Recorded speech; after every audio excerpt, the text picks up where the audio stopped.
How's it, guys? I'm Nazu Bro, and man, I think it's a pretty good time to be a WoW player, don't you?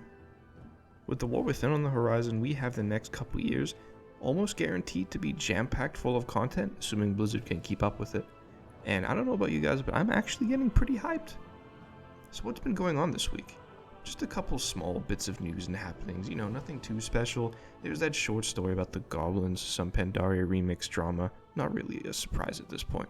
Oh yeah, beta is finally here. I'll talk about the beta in a little bit, so before that, let's check out some of the small stuff that's been going on.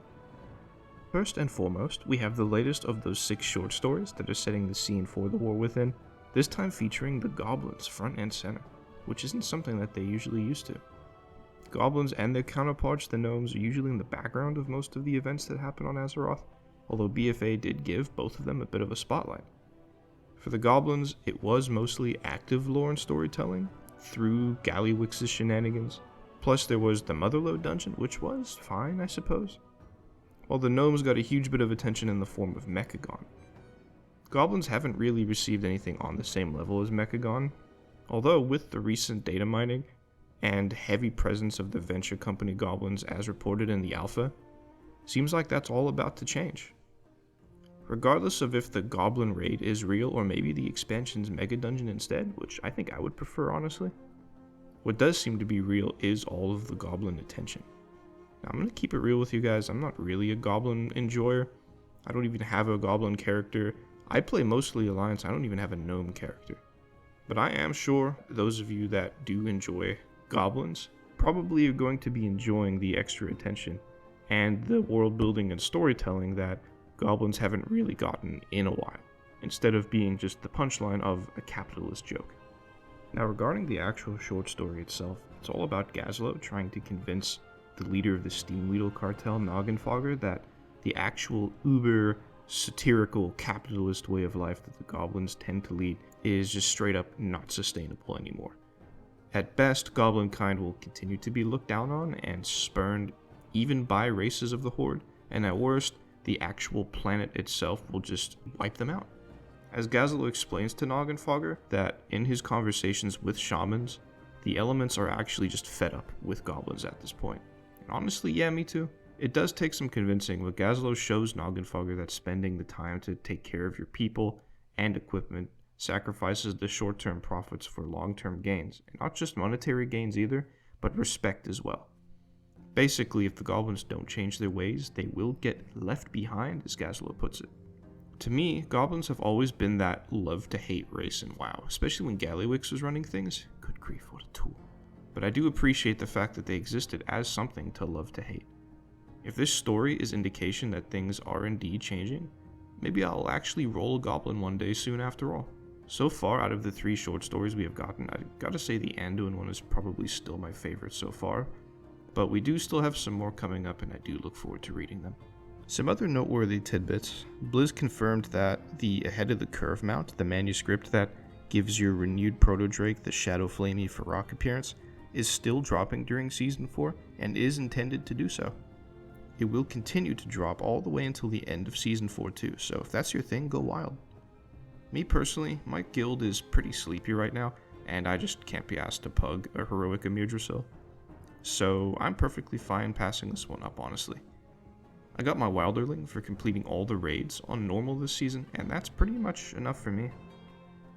Speaking of which, the Awakened raid schedule will still be 1 raid per week. When Blizz changed their mind about the raids rotating every 1 week instead of every 2 weeks, they left out any mention about when the triple Awakened weeks would start. They have now since confirmed that once the pre-patch for War Within drops, all 3 raids will be active simultaneously all the way until the launch of the War Within. Something else confirmed by Blizzard is that the world bosses in Pandaria Remix that normally drop mounts in the live game, like your Galleon and your Shaw of Anger, they don't actually drop those mounts in Remix, so the only way to get them in Remix is to get them from the mount vendor for a fat stack of bronze. I'm not surprised by this at all, but honestly I didn't even think about it until Blizz confirmed it. There was also a new trailer dropped by Blizz, which they gave us this excellent, or cringe, depending on who you ask, shot of Xal'atath giving us a very cheeky smirk that some people are going crazy about. I actually showed this Xal'atath face to a friend of mine who knows nothing about World of Warcraft, completely on the outside, and his reaction was that it looked like a teenager trying to cosplay Raven, which I thought was a pretty funny reaction from somebody completely not in the know. I love it though, I think it's great. The actual trailer itself is basically a vibe trailer, just trying to get people hyped and get the feeling of what the War Within is all about. I think it was mostly fine. It did have an animation style that seemed a bit different from like the in-game cinematics or cutscenes. Either way, there was some nice voice acting by Naifu. Nothing really new, but just some good vibes. There were some hotfixes released this week, including some dungeon tuning, as well as some class buffs, but I won't go into detail here.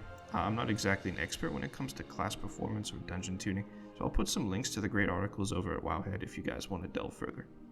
Some good news for Dracthyr enjoyers like myself. Mr. GM posted a video this week revealing some wording from a group interview with Ian back in April. Basically, Ian confirmed that yes, more classes are indeed coming to Dracthyr early in the War Within, whenever that might be. I'll put the Mr. GM video in the description too, so please, if you want to get even more details, please go check out his video. Okay, now for the big, obvious elephant in the room story. Beta. With the beta now available to everybody who pre-purchased the Big Boy edition of the War Within, you already know just how crazy things are about to get in terms of data mining, analysis, leaks, and hopefully good feedback for Blizzard.